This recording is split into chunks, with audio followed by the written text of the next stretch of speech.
జగన్ ను అన్నయ్య అనే ఆప్యాయంగా పిలుచుకునే మహిళలు రాఖీ సందర్భంగా ఆయన్ను కలుసుకోవాలనుకున్నారు. జగనన్నకు రాఖీ కట్టాలని కొండంత ఆశతో చెంచల్గూడ జైలుకు వెళ్లారు. కానీ పోలీసులు వారిని అనుమతించలేదు. దీంతో జగన్ కటౌట్ కే రాఖీ కట్టిన మహిళలు జగనన్నను తమకు దూరం చేసే కుట్రలు చేస్తే ఊరుకోమని హెచ్చరించారు. అన్నా చెల్లెళ్ల అనుబంధానికి ప్రతీక రాఖీ. ఈ సందర్భంగా జగనన్నకు రాఖీ కట్టాలని ఎంతో మంది మహిళలు ఉదయమే ఆశగా చెంచల్గూడ జైలుకు చేరుకున్నారు. అయితే ఎంతసేపు ఎదురు చూసినా జైలు అధికారులు వారిని లోపలికి అనుమతించలేదు.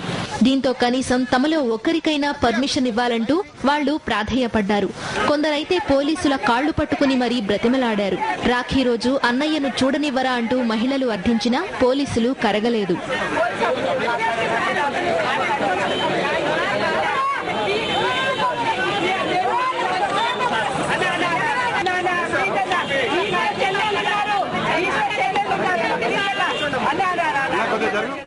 దీంతో వారు వైఎస్ జగన్ కటౌట్ కే రాఖీలు కట్టారు. ఎవరూ తమను జగనన్నకు దూరం చేయలేరంటూ నినాదాలు చేశారు. పోలీసుల తీరు మారాలంటూ వారికి రాఖీలు కట్టారు. పోలీసుల ఓవరాక్షన్ కు నిరసనగా జైలు ఎదుటే ఆందోళనకు దిగారు.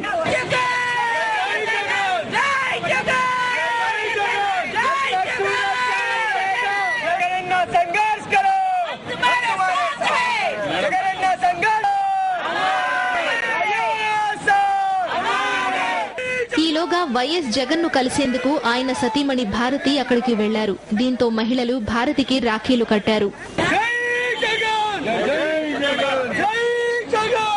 రాఖీ సందర్భంగా వైఎస్ జగన్ సోదరి షర్మిల చెంచల్గూడ జైలుకు చేరుకోవడంతో మహిళలు ఆమెకు విషయాన్ని తెలియచేసుకున్నారు.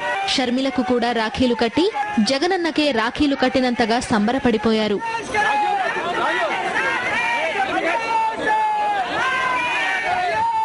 జగనన్న విడుదల కావాలంటూ మహిళా లోకమంతా ఎదురు చూస్తోందని, వచ్చే ఏడాది ముఖ్యమంత్రి జగన్ కు రాఖీలు కడతామని మహిళలు ఆశాభావం వ్యక్తం చేశారు.